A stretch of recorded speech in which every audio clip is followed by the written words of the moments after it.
All right, welcome everyone. We're Semblance of Sanity. I'm Caleb. I'm Jacob. And we're here for Assassination Classroom, Season 1, Episode 10.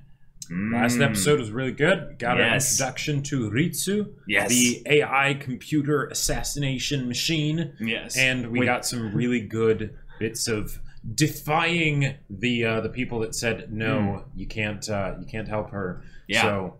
yeah. And she made her choice. Yeah. So now that we've seen how she kind of fits into the dynamic, it'll be cool to see that more in execution in future episodes. Also, potentially, maybe getting soon the Killua type lookalike character. Yeah.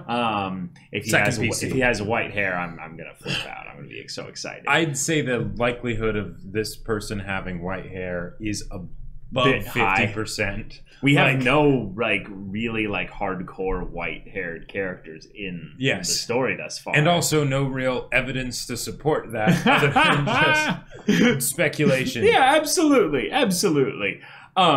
But the idea of Ritsu being in this state where she is both resisting her superiors, but also still, moving towards assassination. Yes. Really feels like she fits in quite well with the class. Yeah. In ways that might become more thematically relevant in the future, especially with the way they seem to be pushing things in the general direction for the student class. The student class, right. I was going to say student body, and then I was like, wait, nope. No.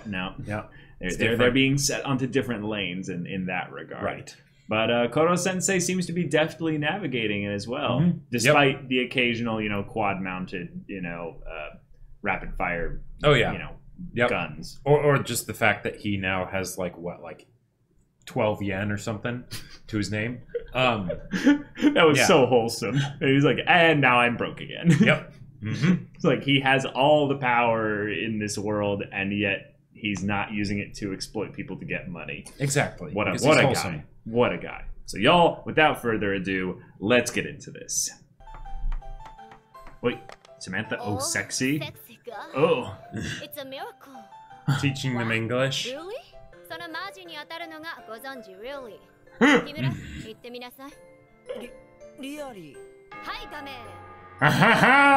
Yes.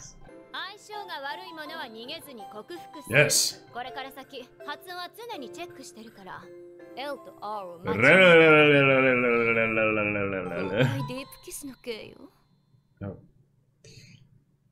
Punishment. Yes. About 50% of the class lines up. 10% of them are girls with knives.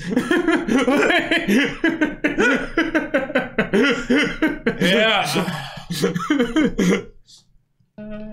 Oh, she's there. Nice. Yeah.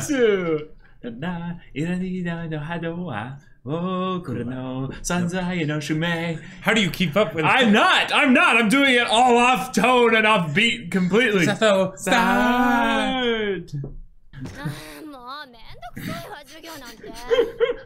mean, it's ass class after all. Yep. Are you though? We are aware. Double ass, right in there. Yeah.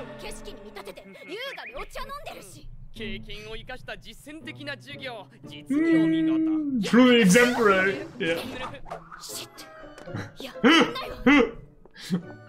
Actual expletives in English? Yeah. In my anime? What is this? Are we actually gonna get some development for her? I would love that. That would be fantastic. Give up. Oh. Oh. Her handler? I think so. What you're doing, Fuai? Do you even understand what I'm saying?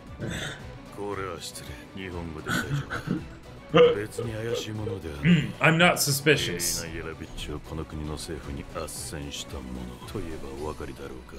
Ah, rival.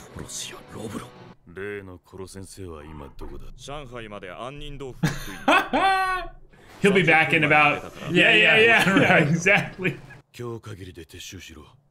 Oh, okay. Cool. That's right, though. This is too overt. Yep. Okay, yeah. Oh, face your weaknesses, overcome them. Yeah. Ultra quiz. いい加減コロ先生と呼んでください。彼女は暗殺者としては恐るに足りません。嘘です。 In short. 彼女という暗殺者こそこの教室に適任です。 She keeps them properly motivated. 殺し比べてみればわかりますよ。 A kill ど off ちらが優れた暗殺者か。 What? with actual people or? カラスマ先生を先に殺し Wait, what? I did not agree to this. Yeah. 俺が犠牲者にされるんだ。私じゃ誰も殺せない。 Ah! Gotcha, but with yeah. Oh, Okay. okay, so they can't actually. We're gonna get to see Karasuma actually bust out his moves. That would be sweet, yeah. お疲れ様。喉乾いたでしょ。はい、冷たい飲み Oh 物。 my god. So obvious. グッといってグッと。美味しいわよ。 I love that he doesn't have his jacket on, like he's ready to move. Yeah. じゃあここに置くから。あ、いった。おぶってやってられるか。 Oh my god. Have you no shame? Yeah. ビッチ先生。 Alright. 殺される側も楽しいでしょ。バカバカしい。ちなみに、二人とも俺がかわせばどうなるんだ？あなたの前で1秒間だけ何があっても動きません。暗殺 Really? 放題です。ただし、2人にはこの条件は内緒です。 Huh. 共謀して手を抜かれては台無しですから。 Okay. I'm actually curious to see how that goes.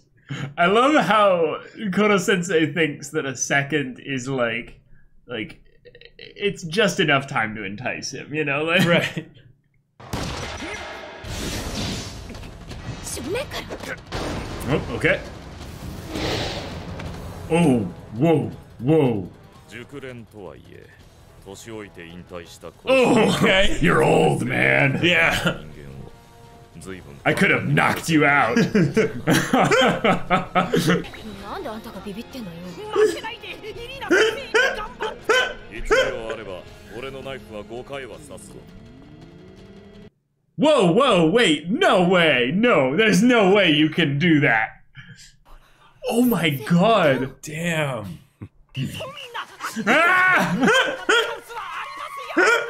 You know what it is? あん What? た Erina's gonna have to work with the class. 私がカラスマにナイフ Sure. を当てられるって。もちろんです。あなたが師匠の下で何を教わったかは知りません。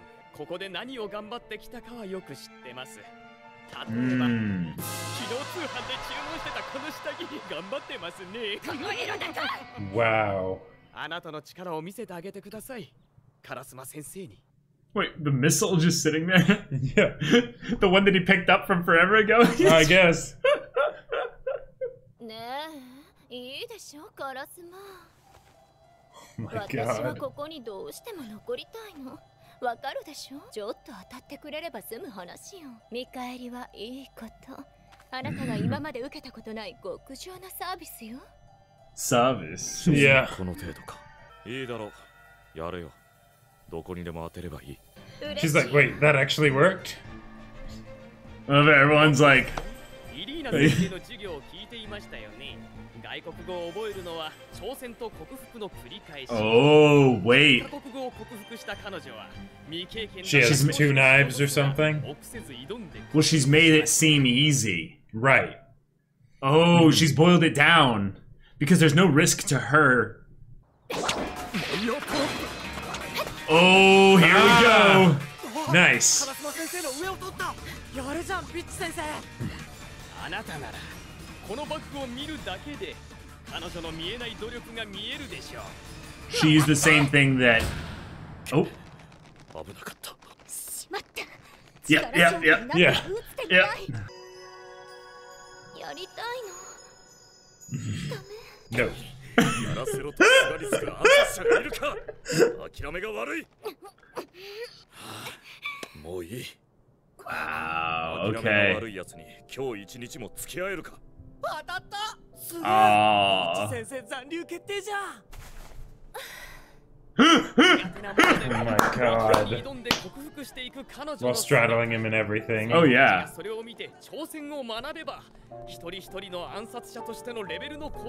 Yeah, they learned quite a lot watching that. They did indeed. Wait, what? Nani? Armor? Wow. Wow. Wait, but it's specifically for him? Yeah. So he climbs into it and then it's, okay, you've got a second. Oh. Reminds me of One Punch Man. They're reading the same thing. Oh, Yeah. okay. Take me with you? Yeah, maybe. Yeah. Oh. Yeah. You can do that?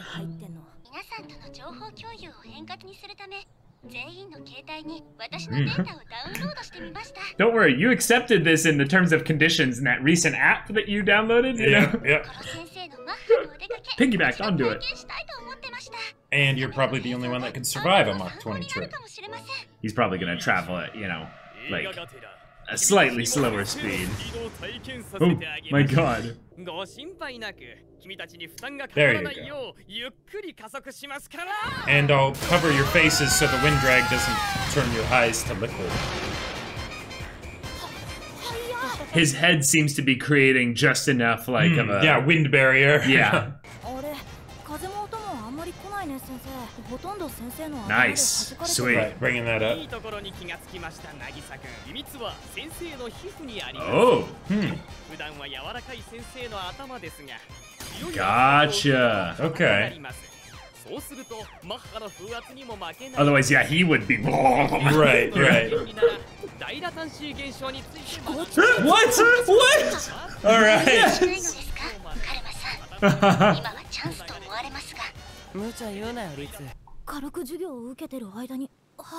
And he probably could have gotten here quicker, too, you know? Yep.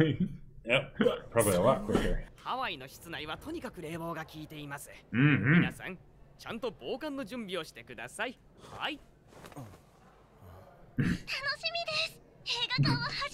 That's cute. He'll translate. Awesome.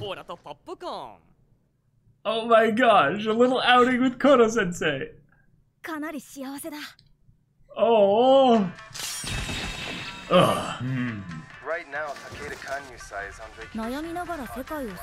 Wait, so this was the thing we got, the teaser from the other episode. This is amazing that they animated this. You would kill me, even if you knew who I really was. Oh. My brother? Oh no. Oh, you're saying you would kill me even if you knew who I really was. Oh, yeah. Pretty cliche, yeah. Mm-hmm. Huh? Yes!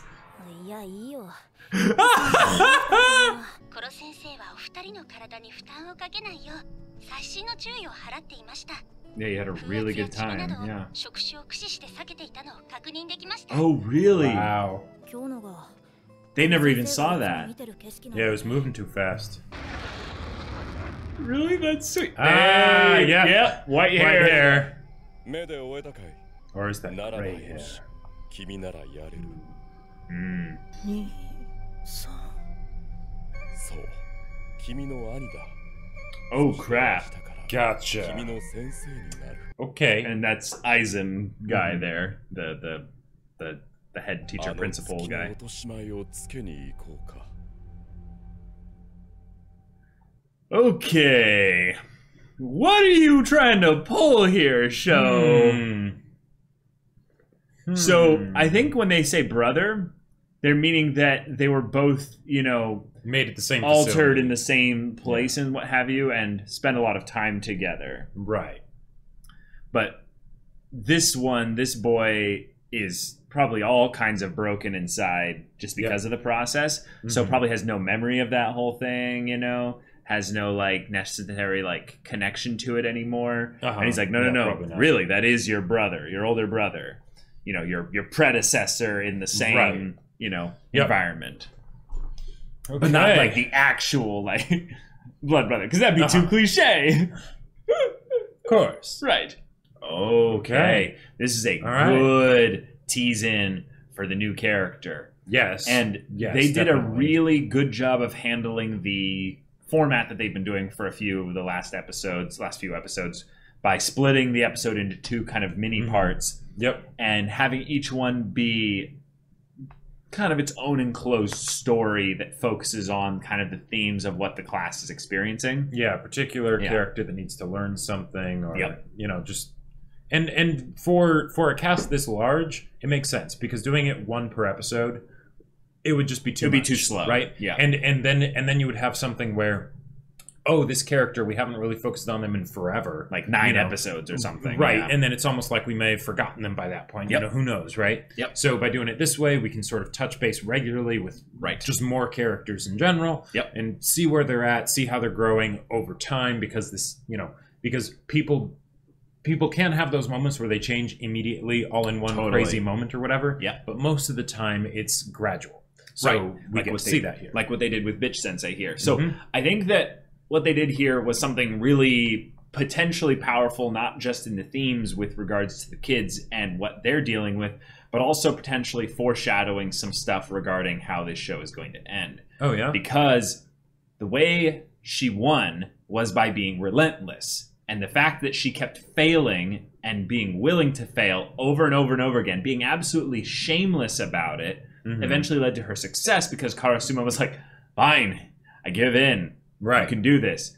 Basically, that in a lot of ways, Koro-sensei cannot be assassinated. Right. Unless he lets them. Unless he lets them. Now, what might be, you know, kind of interesting within this is that slowly but surely they're going to figure out ways to where they can make him let them. Right. And do Yeah. it. Or just get to the point where they'll be able to do some serious damage to him, because it's not like, you know, it's not like one stab is going to instantly kill him. It's going to melt, dissolve, and, you know, do all that crazy stuff and whatnot. Right. So they would have to, like, you know, really kill him. Really go ham. Yeah, really go ham. So that's incredibly difficult. So her lesson here seems to be basically that she needed to learn to kind of face her problems rather than avoiding them, and kind of leaning on her pride of being an assassin, where it's like, no, you suck as an assassin in this specific instance, because your job is to be covert and to seduce people. Like, that is something you cannot do in this instance here. So you're getting mocked, rightfully so, because you keep pretending like you can be an assassin here, but you're not. But you might make a great teacher. Yeah, she might make a great teacher, because, you know, she was covering some pretty good points in her English lesson.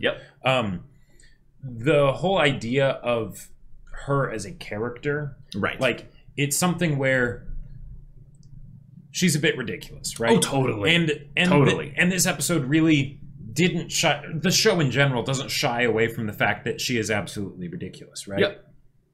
But compared to Koro-sensei, she's not that crazy. It's kind of all the same. Yep. You know, like exactly. It's not that ridiculous. And with these kids, the idea of them actually assassinating Koro-sensei is ridiculous.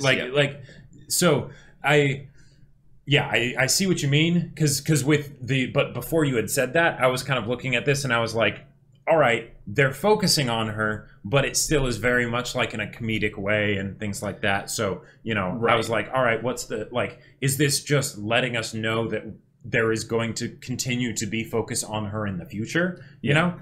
I think what it is saying is that she's not going to change, but the way she views herself will change.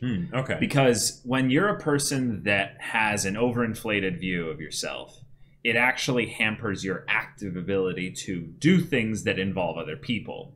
Sure. Now, she might still have the same level of competence, but because her environment will shift to become more and more hostile towards her, the fact that her skill involves other people is neutered. It's actually just flat out neutered. So in some ways, she could end up utilizing her assassin skills eventually. Sure. If she ends up just simply winning the trust and connection with the students and the teachers, you know, Koro-sensei and Karasuma. But because she's been so arrogant, and that's not really going to change too much, although she did learn a little bit. Exactly. Like, that's the thing. She learned a little bit. She was shameless and a little bit humble. Yep. Now, she used all of her usual techniques in order to kind of showcase that.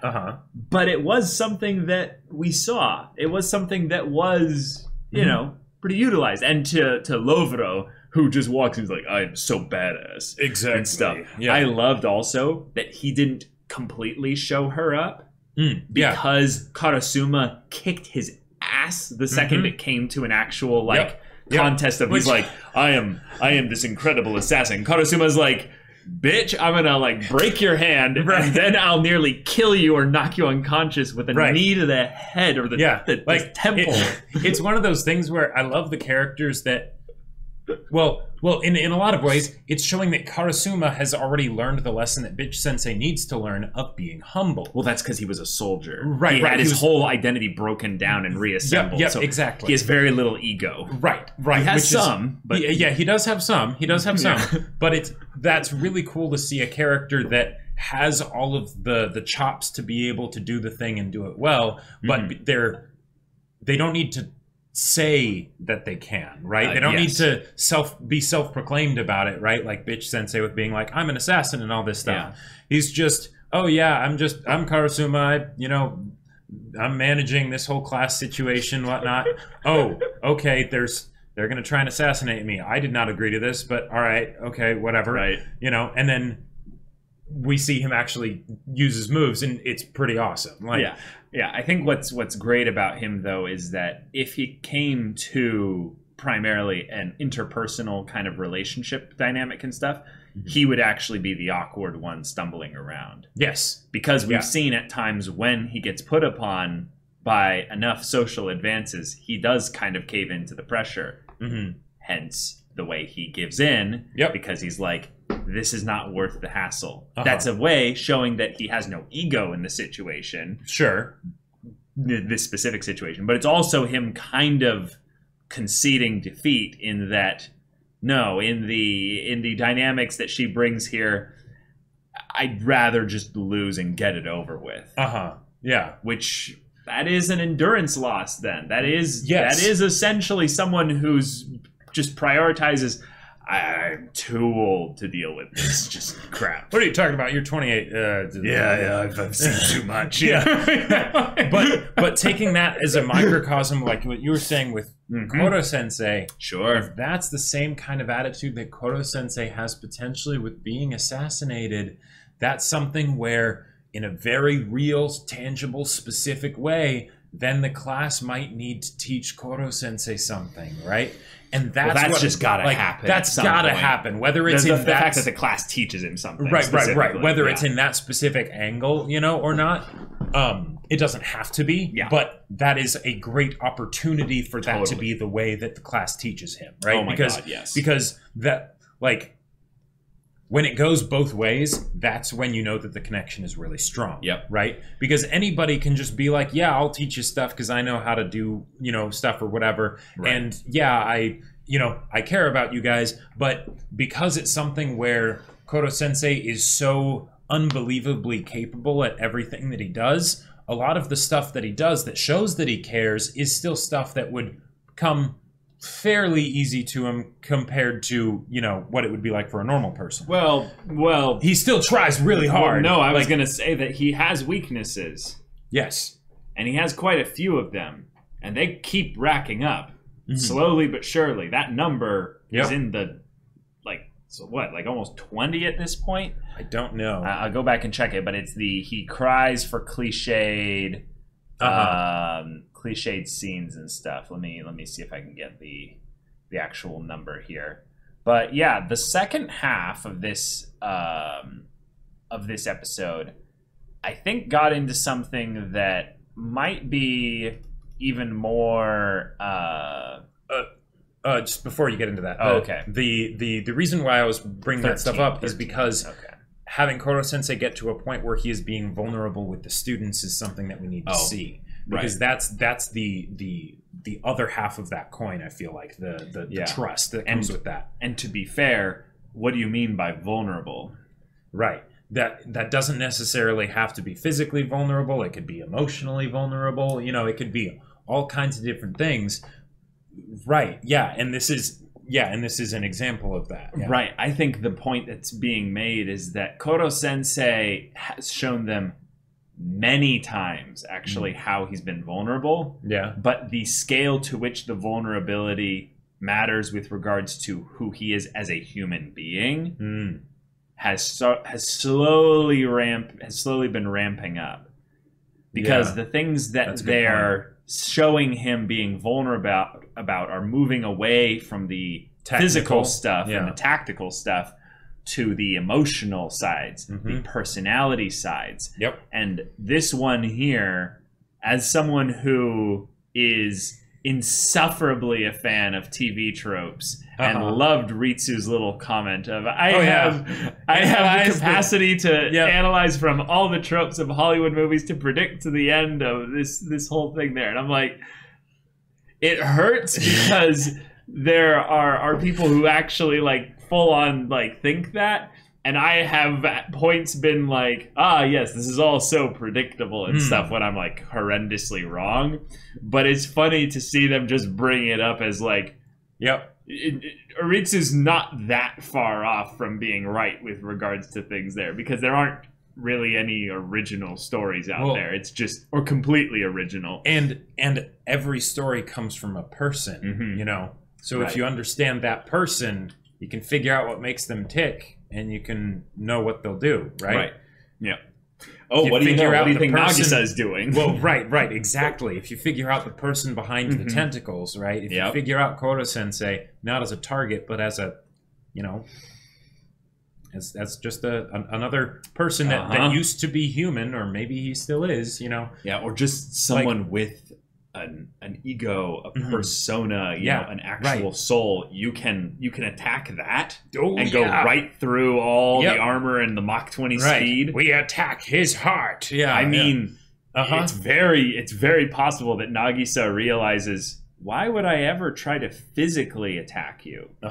I'm going to leave you crying in a puddle of your own tears. I'm going to make you look at that knife and consider it yourself. That's how twisted and dark it could get. Yeah. But that's also where I'm looking forward to the point where Koro-sensei maybe is at that place. And it's not that they take advantage of his vulnerability, but they cover up for his vulnerability. Because they end up loving him. Exactly, Yeah, totally. Okay, so this second half of the episode, we have the little Hawaii trip here. Oh, Hawaii koto. Yeah, I love that this is something just fun that they're telling us as the audience that they can do this. Because it is, in some ways, breaking up a little bit of the monotony of them being at Class 3E's little facility here.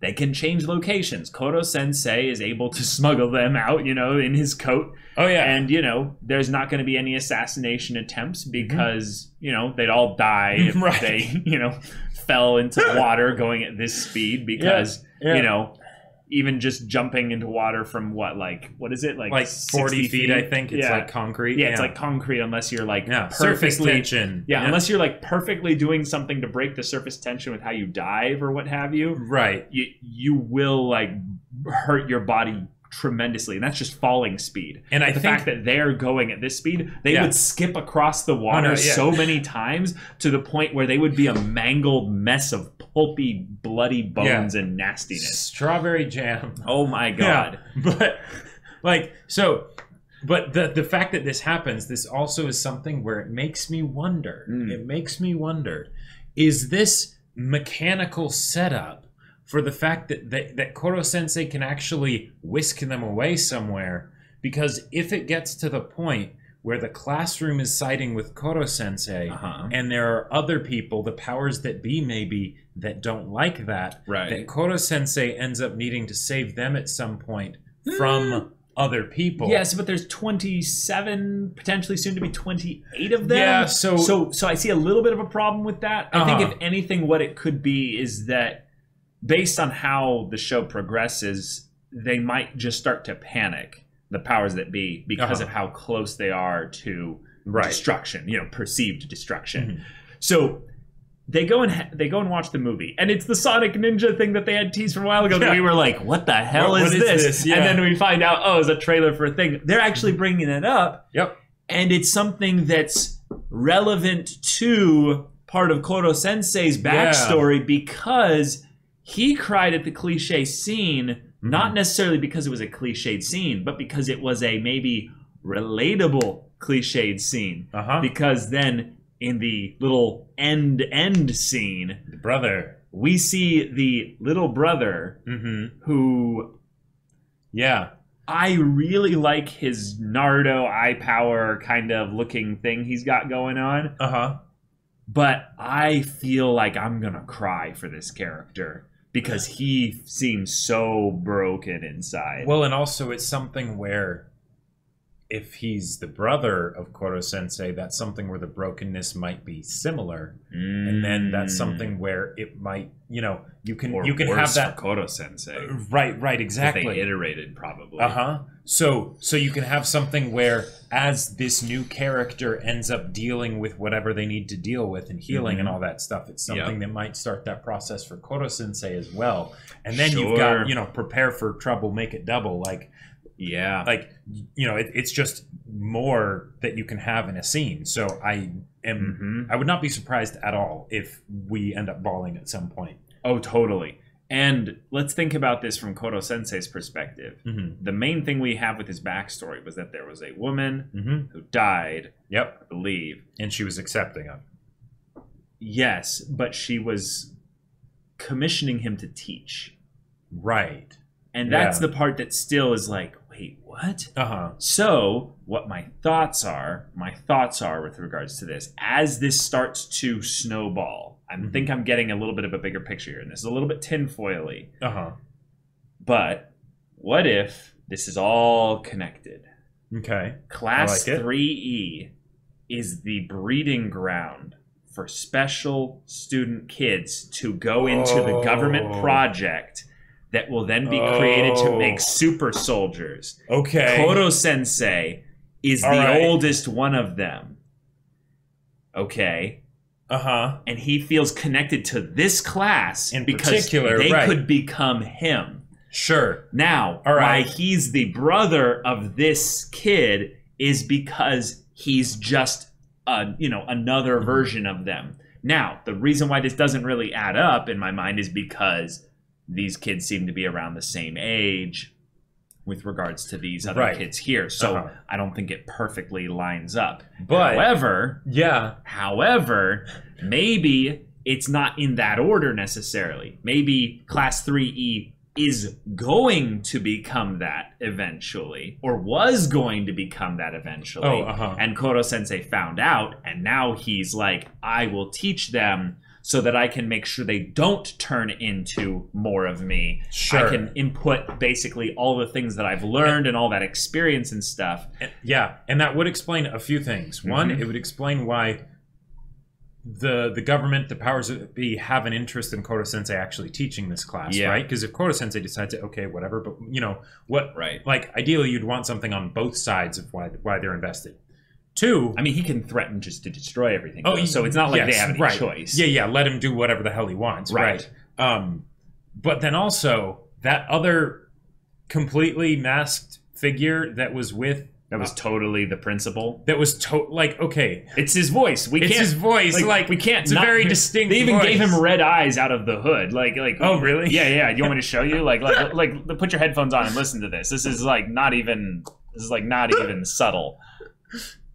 Like where is he? Oh here? My god. So listen. So the voice. Yep. Aizen-sama. And see, all red eyes and stuff like that. Yep, starting tomorrow, your teacher. Yeah, okay. Unless, although those didn't seem like regular eyes, maybe. Jake, it's just an anime. No, okay, yeah. You have to find some way to present it in a visual medium. Oh, God, please. So, we learn a little bit more about Koro-sensei. We see Nagisa having a good time and developing like this friendship with Karma, and they're having a good time here. This is wonderful. There's a lot of humor within this whole, dynamic here as well. But I really felt like when Nagisa had that little moment of like, oh no, like, uh-oh, I'm starting to have a good time. It was like this, like, it was like this aspect of, I'm doing this whole thing here because I kind of have to, but also, like, I really, really, really would like to have the opportunity that this reward would give me. And then spending time with Koro-sensei, just, watching a movie together with some friends, and it's like, oh, crap, that my heart's beating, and like, I'm feeling things. This is fun. It's one of those things where the best case scenario is that they realize they don't want to kill Koro-sensei, and then, happy fun times ahead and maybe some struggles from the outside. But, but at that point they're united, right? Yeah. But if not that, or if it takes a while to get to that place, you could really tear these kids a new one inside as they're realizing, I have to kill Koro-sensei in order to save my parents, humanity, everybody, and yet I really don't want to. Now, hopefully, if you have that, then it'll go to the conclusion of Koro-sensei, since I can tell that you seem to be a good person, are you actually wanting to destroy the world? And then that can be brought up and explored. But if we don't have that, I think eventually the stakes will change a little bit, and will be less about whether or not Koro-sensei is going to destroy the world, and it'll be something outside, some kind of external force. Sure. So I guess we'll just have to wait and see on that. But yeah. Good episode. Yeah, this was a really good episode, and I liked how efficiently they handled things with Bitch-sensei, and still had enough time for this second half of the episode. Yes. And setting up and teasing our Killua, Rainbow Eye, look-alike. Yeah. Very, very robotic, if you will, kind of sounding kind of person stuff, and yet also... Oh boy. Yeah, I want to say that it looks like a particular type of Sharingan, but I don't know the Sharingan names properly, but I know that there's one where it's like the circles or the spirals or whatever. But Gurren Lagann? Oh, yeah, maybe that's a good point. Maybe it was a spiral, not a bunch of circles. Well, I think it was circles that were equal ratio. It didn't spin into a spiral thing with this kid's eyes specifically. Right. Yeah. Spiral, yes, it was. Yeah, it was not a spiral, but yeah. Spiral energy. There we go. Koro-sensei figured out the whole thing. Yeah, it turns out there was just an enemy mech inside the moon. And he actually saved humanity. He saved humanity. He had to destroy it. Yeah. Right. Yeah, absolutely. So, y'all, thank you so much for watching this episode's reaction and discussion. If you want to see the next episode's reaction and discussion right now, though, go check out the link in the description below for our Patreon. You can get on early access there. You can watch full-length timer reactions there, and all this comes with Discord access, so you can chat with us and the community there about this show, about anime in general, and you can also talk with Jacob about the sci-fi novel that he wrote. Yes, Battle Lines. It's my sci-fi novel. It's awesome. It's on Amazon. The link is in the description down below. Yeah, so if any of that interests you, we'll see you there. But until then, we're Semblance of Sanity. I'm Caleb. I'm Jacob. And we'll see you all next time.